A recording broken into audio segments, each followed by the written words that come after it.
Hurricane Milton makes landfall in Florida. We have the latest on the scale of Milton's impact. See how UTC is helping with relief efforts in the wake of Hurricane Helene. I'm Charles Kemp. And I'm Carly Owens, and your news starts now.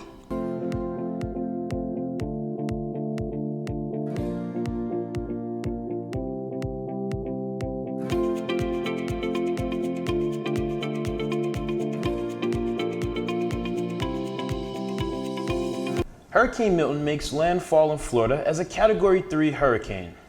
Milton hit earlier than expected Wednesday night near Sarasota. Here are pictures of Tropicana Field where the roof was ripped off.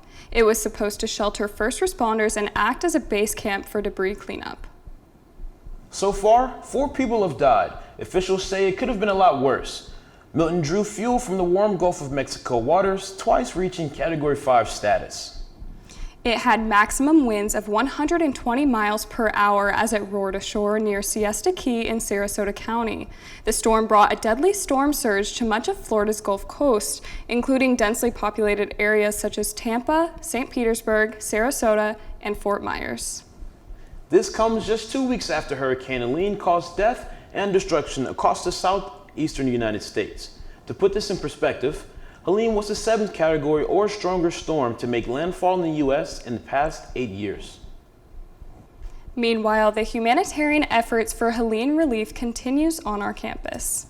Organizers are collecting donations from locations on our campus. This is one site on the first floor of Lupton Hall. You can also drop off donations at the 540 Macaulay building or to Cosmo Apartments. And the country music artist is doing his part to donate to relief.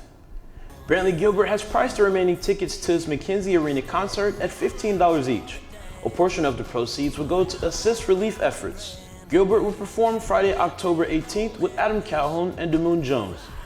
Fans can donate non-perishable food items at the show entrance.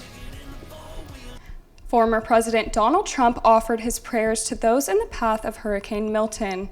He continued to insult Vice President Kamala Harris. "I don't want to be nice," Trump said at a rally in Pennsylvania. He said he had no interest in stopping the insulting language, even if it turned off female voters. Harris flew to Nevada for a Western campaign swing, but she first attended a briefing on the storm and the federal response with President Joe Biden at the White House. Will Hurricane Milton have any impact on us? Here's our Amani Wilson with the answer. Hey guys. We will have no impact from Milton on the Tennessee Valley, but our great fall conditions will continue. We will warm up to a high in the low 80s on Sunday under clear skies, but it really starts to cool down after that, starting Monday. We should see a high just under 60 on Tuesday with a low of 38 on Wednesday. Get out those sweaters and sweatshirts to stay warm. Back to you. On Wednesday, the Houston Museum of Decorative Arts partnered with the Chattanooga Symphony Orchestra to host a collaborative event. Isaac Pratt tells us more. On Wednesday, I visited a pop-up for the Houston Museum of Decorative Arts. The exhibit features an expansive collection of rare and antique glasswork. The pieces were collected by Anna Safley Houston, a Chattanoogan antique shop owner during the Great Depression. The museum staff tells me that her full collection includes over 15,000 unique glass jugs.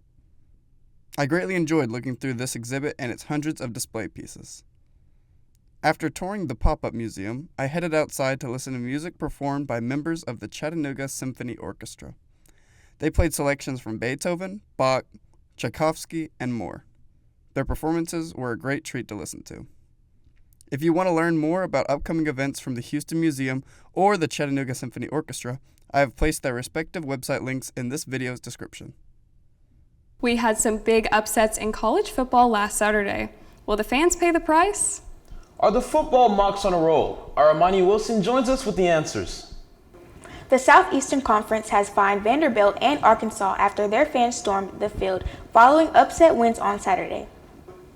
Arkansas was fined $250,000 after its 19-14 win over the number 4 Tennessee. It was Arkansas's first home win over a top 5 opponent since beating Tennessee in 1999. Vanderbilt was fined $100,000 after its 40-35 win over the number 1 Alabama. It was the school's first ever win over a number 1 team. Fans tore down a goalpost and dumped it in the Cumberland River.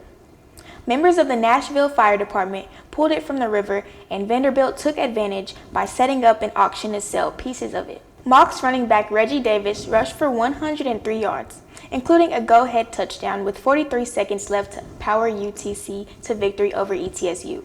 The Mocs next play Furman on Saturday.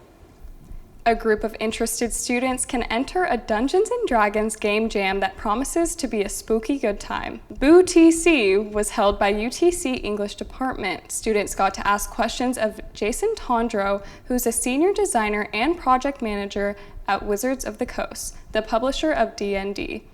Event host Sarah Einstein delved into details about the game jam. Students can create fun and spooky encounters that could be a part of one big UTC D&D campaign. Einstein also revealed a new English minor focused on the narrative design of games. They are gamers or people who play rugby or whatever. I want every student at UTC to find their people because that makes such a difference in having a good college experience. If you're interested in entering the game jam for yourself, be sure to submit your game idea to Einstein's email by the 17th near midnight.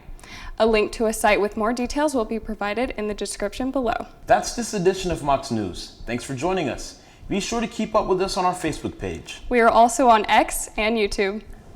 Have a great weekend. Oh my God.